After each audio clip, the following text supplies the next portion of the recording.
Fashion में textile design कर रही हैं, तो और मैं पूरी तरह उनकी देखभाल कर पाई और उनको उस मुकाम तक ले जा पाई जो एक मदर चाहती है। ये सब क्यों हुआ? क्योंकि मैंने इस अपॉर्चुनिटी को चुना। जैसे मेरी लाइफ में अपॉर्चुनिटी आई, वैसे ही आज आपके सामने ये अपॉर्चुनिटी आई है। जिस किसी के भी थ्रू आई है, आप उन्हें थैंक्स करेंगे। अगर आपको ये प्रेजेंटेशन समझ आती है तो सबसे पहले तो अटेंटिव मोड में बैठिए हमारे साथ प्लीज।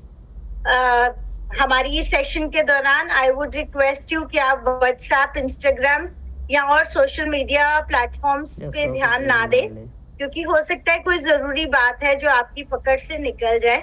तो ऐसा नहीं होना चाहिए। बिल्कुल अपने दिमाग के बल्ब को खोल के बैठिए, क्योंकि खुला हुआ दिमाग होगा तो ही जो आपको यहाँ बताया जा रहा है वो आप एक्सेप्ट कर पाएंगे, आप समझ पाएंगे।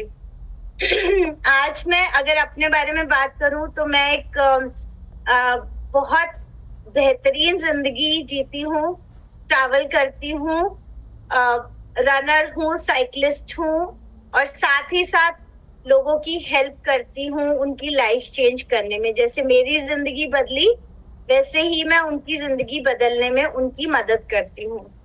अगर हम लोग एसोसिएट होंगे तो हमारी मुलाकात बार बार होगी।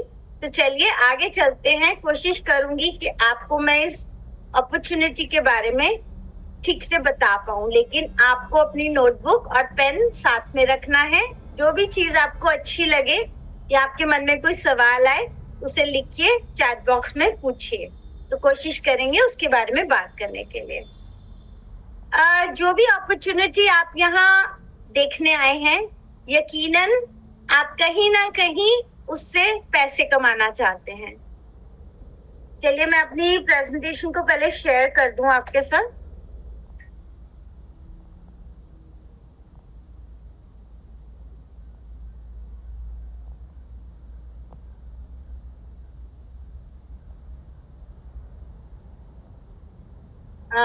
अगर आप देख पा रहे हैं तो प्लीज हैंड रेज कर दीजिए।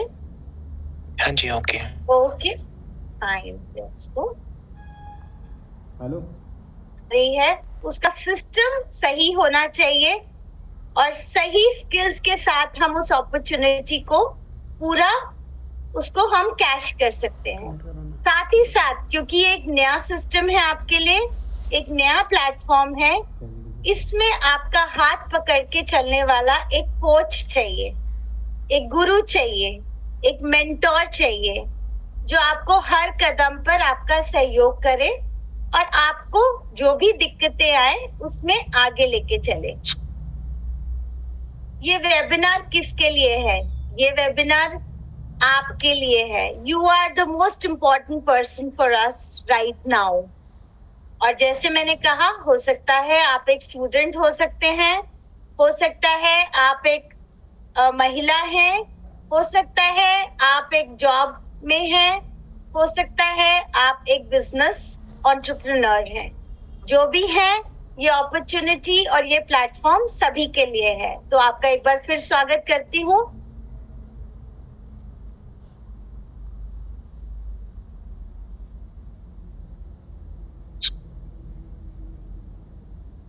एक वीडियो देखते हैं और फिर आगे चलते हैं। जब किसी चूहे पर एक्सपेरिमेंट करते हैं, उसको एक सर्कल में बार बार उसको घुमाते हैं, वो शुरू करता है, फिर वो फिर से वापस अपनी उसी जगह पर आ जाता है। और ये चक्का जो है ये चलता रहता है, साल दर साल चलता रहता है। सब ठीक है, मिल जाएगा, प्रेशर पेपर मिल जाएंगे आपको, करंट का भी कोई आया नहीं। जो सरकारी जॉब है, ऐसी जॉब है वो आज मुझे मरते दम तक साथ देती है।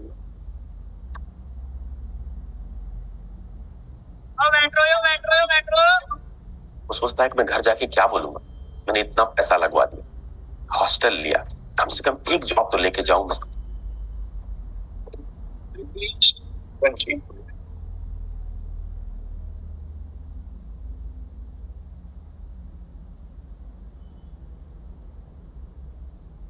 ये दिल्ली का मुखर्जी नगर है, एक ऐसा इलाका जहां युवाओं की ये कभी ना खत्म होने वाली भीड़ हमेशा देखी जा सकती है।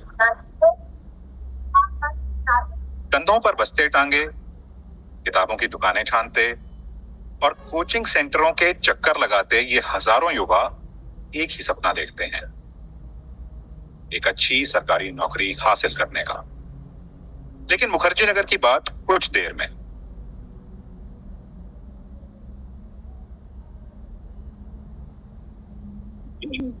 पहले चलते हैं पोर्ट ब्लेयर और मिलते हैं एक ऐसे युवा से जिसने सरकारी नौकरी के सपने को कई सालों तक बार बार टूटते देखा है। 27 साल के गगनदीप सिंह ने 6 बार यूपीएससी का प्रीलिम्स एग्जाम दिया, लेकिन एक बार भी कामयाब नहीं हुए। शुरुआत में होता है ना कि छोटी मोटी नौकरी करनी नहीं है और करना है तो बहुत बड़ा करना है। जब तैयारी शुरू की होती है तो सबको बोला होता है कि बस हम तो जा रहे हैं, अभी डीसी बन के ही आएंगे या एसपी बन के ही वापस आएंगे। जिस दिन रिजल्ट आता है और आप अपना नाम लिस्ट में नहीं देख पाते हैं तो आज भी वो दुख मेरे मन में है। उनकी असफलता से पैदा हुई मायूसी से उनके परिवार के लोग अनछुए नहीं रहे। एक अच्छा स्टूडेंट, अच्छा बच्चा है और इंटरेस्ट से पढ़ भी रहा है तो उसको 100% गवर्नमेंट जॉब मिलना चाहिए थी। कभी कभी घर का खर्चा, रूम का रेंट देना है, बच्चों का वहाँ का रेंट देना है। हम लोग हस्बैंड वाइफ दोनों बहुत संघर्ष किए, लेकिन ये चीज हमने बच्चों को कभी शो नहीं होने दिया, आपस में गगनदीप की पढ़ाई को डिस्टर्ब नहीं होने दिया कि चलो आज भी सफलता तो कल कभी तो मिल जाएगी, जो ऊपर वाले की मर्जी थी। सरकारी नौकरी हासिल करने की चाह रखने वाले हजारों लाखों युवा हर साल छोटे छोटे कस्बों, गांव देहात से बड़े महानगरों में कॉम्पिटिटिव एग्जाम्स की कोचिंग लेने आते हैं। इनमें से ज्यादातर का इरादा होता है यूपीएससी का एग्जाम पास करना और आईएएस अफसर बनना। आईएएस न सही तो कोई ना कोई सरकारी नौकरी उन्हें मिल जाए। वक्त बीतता है, कामयाबी हाथ नहीं लगती और ये सपना धीरे धीरे धुंधला पड़ने लगता है। अपनी जिंदगी के अहम साल इस तैयारी में झोंकने के बाद बहुत से युवाओं को ये समझ आता है कि जिस सपने का वो पीछा कर रहे थे वो सिर्फ एक मृग तृष्णा था। लेकिन सरकारी आंकड़ों पर नजर डालें तो ये साफ है कि सरकारी नौकरी की चाह रखने वाले लोगों में कोई कमी नहीं आई है।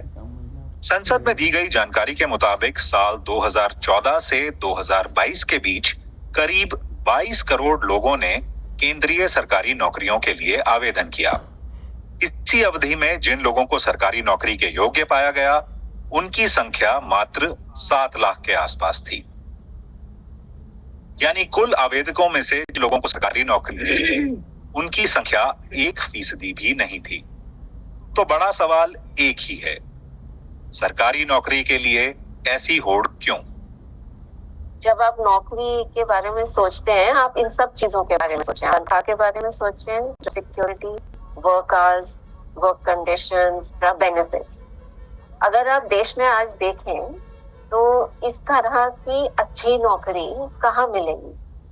मोस्टली वो अब सरकारी क्षेत्र में सीमित रह गई हैं, जहाँ पे जॉब सिक्योरिटी, गुड सैलरी और ये बाकी सब बेनिफिट्स भी उपलब्ध हैं। अपने घर की अर्थव्यवस्था को सही कहूँ, मैं मकसद तो यही होता है हर आदमी का, क्योंकि सरकारी जॉब है ऐसी जॉब है कि वो आदमी का साथ गई होगी। इसी में हर आदमी सोचता है लेकिन सरकारी नहीं। पिछले कुछ साल इन खबरों पर नजर डालें तो इस बात को समझना बिल्कुल मुश्किल नहीं था।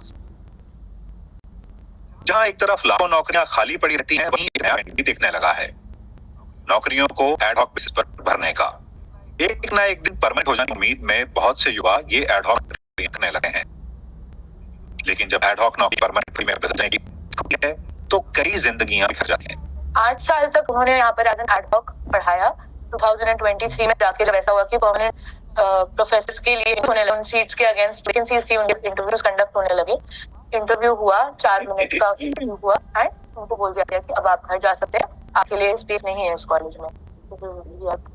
समरवीर सिंह सिर्फ 23 साल के थे। 8 साल तक कॉलेज में एड हॉक बेसिस पर पढ़ाने के बाद जब एक दिन अचानक उनकी नौकरी चली गई तो वो ये सदमा बर्दाश्त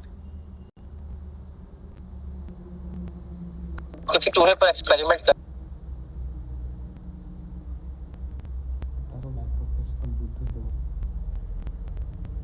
करते हैं उसको एक सर्कल में बार बार घुमाते हैं। वो शुरू जब चूहे पर एक्सपेरिमेंट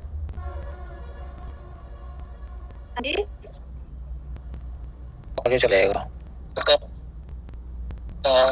उसको एक सर्कल में नहीं। हाँ ठीक है, दूसरी वीडियो है जी। एक मिनट, मैं थोड़ा सा बात करना चाहती हूँ। Thank you Mohan ji. ये वीडियो देखा सब लोगों ने? चैट बॉक्स में बताइए कि क्या इस वीडियो ने आपको कहीं छुआ, आपके दिल को छुआ। हो सकता है ऐसा कोई अनुभव आपके पास भी हो, या आपके परिवार में हो, या आपके पिताजी ने, आपके बड़े भाई ने, आपके किसी फ्रेंड ने, आपके कोई चाचा, ताया, मामा, या आपके कोई और पहचान के किसी और के साथ ऐसा अनुभव रहा हो कि उन्होंने बहुत मेहनत करके एक एग्जाम की तैयारी की हो, एक नौकरी के पीछे वो जुनून की हद तक गए हो और उनके हाथ वो ना लगी हो और बल्कि उन्हें नाकामयाबी लगी हो, तो कैसा महसूस होता है। और ये हालात जो हैं ये मुझे लगता है हमारे देश में, जैसे कि आंकड़ों में दिखाया गया, ये हालात हर किसी के परिवार में कोई ना कोई ऐसा जरूर होगा जिसके साथ ऐसे हालात रहे होंगे। चैट बॉक्स में बताइए कि क्या इस वीडियो ने आपके मन को छुआ, आप इससे रिलेट कर पाए, आपको लगा कि नौकरी की जो होड़ है, नौकरी की जो हम दौड़ में लगे हुए हैं, the rat race job hunting, उसमें आमतौर पे ऐसा ही होता है। अगर आपको लगा तो सोचेगा। चलिए तब तक हम एक और वीडियो को देखते हैं। दोस्तों, देश में बेरोजगारी की हालत बद से बदतर होती जा रही है। देश के हर स्टेट के, हर जिले के, हर शहर, हर गांव में भारी संख्या में बेरोजगार घूम रहे हैं। आपने ये वीडियो जरूर देखा होगा। मैच कुछ पोस्ट के लिए लोग हजारों की संख्या में लाइन लगाकर खड़े हैं और धमकी कर रहे हैं। डरावनी बात यह है कि भारत के अनएम्प्लॉयमेंट लेबर फोर्स में युवाओं की हिस्सेदारी लगभग 83% है। सोचिए, देश में 83% यूथ आबादी बेरोजगार घूम रही है। बड़े बुजुर्ग कहते थे कि पढ़ ले, अच्छी नौकरी मिल जाएगी। सबसे शर्मनाक बात यह है कि पढ़े लिखे ग्रेजुएट, पोस्ट ग्रेजुएट और यहाँ तक कि पीएचडी डिग्री वाले भी स्वीपर पोस्ट पर अप्लाई करने को तैयार है। अब ना जाने ऐसी कितनी खबरें पढ़ते हों। हर स्टेट से पढ़े लिखे लोगों की बदहाली की ऐसी खबरें देखने को मिलती। सिर्फ हरियाणा की बात करें तो कुछ समय पहले 46,102 ग्रेजुएट और पोस्ट ग्रेजुएट्स ने हरियाणा कौशल रोजगार निगम HKRN द्वारा कॉन्ट्रैक्ट बेसिस वाली स्वीपर की जॉब के लिए अप्लाई किया था। ऐसी ही सिचुएशन पानीपत कोर्ट में देखने को मिली, जहां चपरासी के 6 पोस्ट के लिए 10,000 युवाओं ने आवेदन किया। इसमें BA, MA, MPhil, PhD, BTech और MTech डिग्री होल्डर शामिल थे। यही नहीं, ग्रुप डी की 18,000 पोस्ट के लिए करीब 18 लाख बेरोजगार युवाओं ने अप्लाई किया था, जबकि क्लर्क के 6,000 पदों के लिए 25 लाख युवाओं ने अप्लाई किया। रेलवे की ग्रुप डी की नौकरी के लिए देश भर से करोड़ों एप्लीकेशन आते हैं। राज्य मंत्री जितेंद्र सिंह लोकसभा में बता चुके हैं कि 2014-15 से 2021-22 के बीच सरकारी पदों पर 8 साल में 22 करोड़ लोगों ने अप्लाई किया और मात्र 7.22 लाख चुने गए। आप प्रतिशत निकालेंगे तो ये सिर्फ 0.3% बैठता है। हालांकि देश में सिर्फ सरकारी टीचर्स और पुलिस के ही 12.79 लाख पद खाली। जैसे AI के आने के बाद यह अनुमान लगाया जा रहा है कि पूरी दुनिया में कई नौकरियां जा सकती। इसी से रिलेटेड 2016 का वर्ल्ड बैंक का एक अनुमान आया था कि भारत में ऑटोमेशन हर साल 69% नौकरियां खत्म में पड़ती। देश में हर प्रकार के लोग काम करते हैं। सरकारी ऑफिसर, डॉक्टर, वकील, जैसे ट्रैक करने वाले प्रोफेशनल, बड़ी कंपनियों में काम करने वाले इंजीनियर, मैनेजर इत्यादि। वहीं दूसरी तरफ खेती किसानी में लगे किसान, दिहाड़ी मजदूरी करने वाले लोग, रेडी स्टोर वगैरह पर सामान बेचने वाले लोग भी हैं, जो अपने परिवार का पेट भरने के लिए काम करते हैं। अगर देश कमाई करने वालों की कैटेगरी में आएंगे तो मोटे तौर पर 3 हिस्से निकल कर आते हैं। पहली कैटेगरी में आते हैं सेल्फ एम्प्लॉयमेंट वाले लोग, यानी रेहड़ी, दुकान या खेती किसानी जैसे कामों में लगे। दूसरी कैटेगरी में आते हैं एम्प्लॉय या सैलरी या नौकरी पेशा वाले लोग, यानी वो लोग जिनके मुरझाए चेहरे महीने की पहली तारीख को सैलरी मिलते ही 500 वॉट के बल्ब की तरह जगवा उठते और मंथ एंड होने तक वापस 0 वॉट वाले बल्ब में बदल जाते। तीसरी कैटेगरी है दिहाड़ी मजदूरों की। अब ये भी देख लेते हैं कि किस कैटेगरी में कितने लोग आते हैं। कुल रोजगार पाए हुए लोगों में सबसे ज्यादा है सेल्फ एम्प्लॉयमेंट लोग। ये कुल संख्या का 58% है, लेकिन इनकी एवरेज मंथली इनकम है 13,279 रुपए।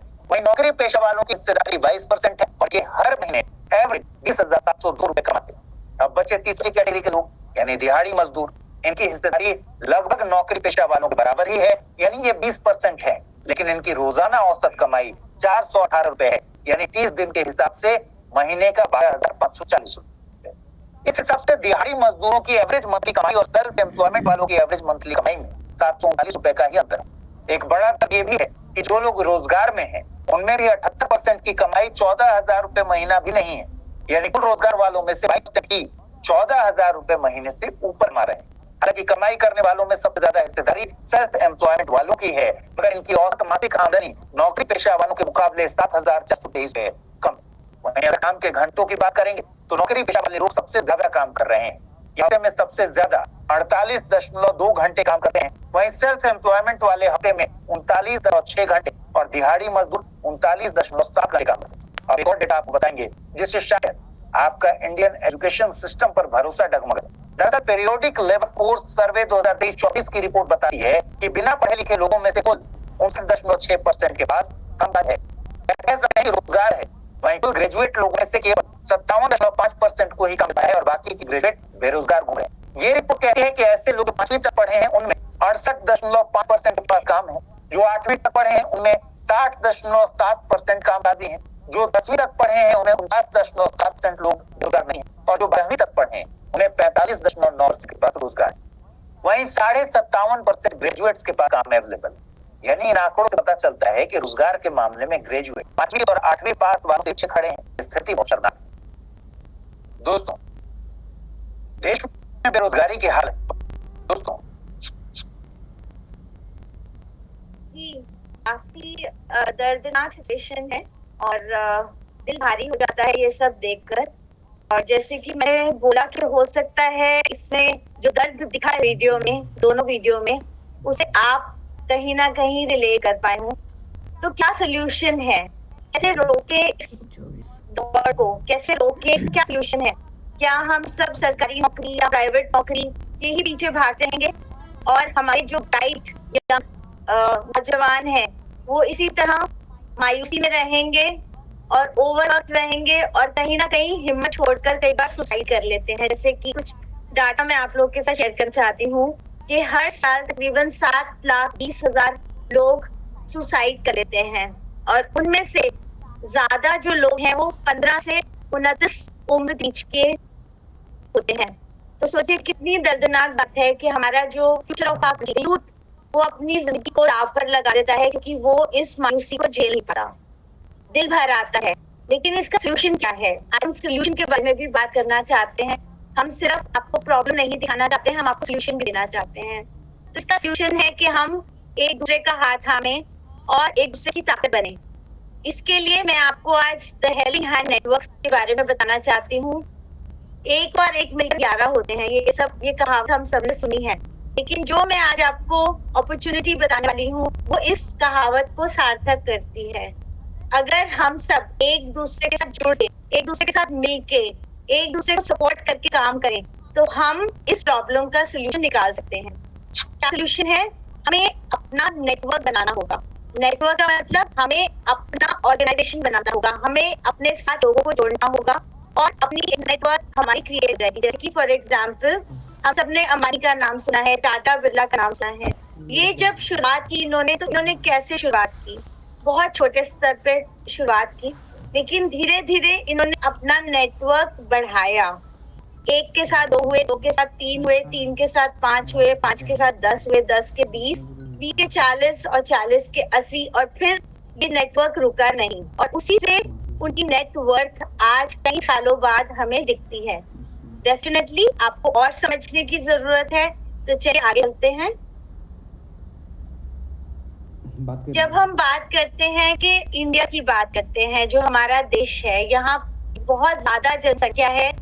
हमारे यहाँ एक लोगों का समुद्र है, जहाँ जाए लोग ही लोग दिखते हैं। अब महाकुंभ, हम सब एग्जाम्पल देख रहे हैं कि महाकुंभ में कैसे लोगों का एक हजूम उभर के आ रहा है।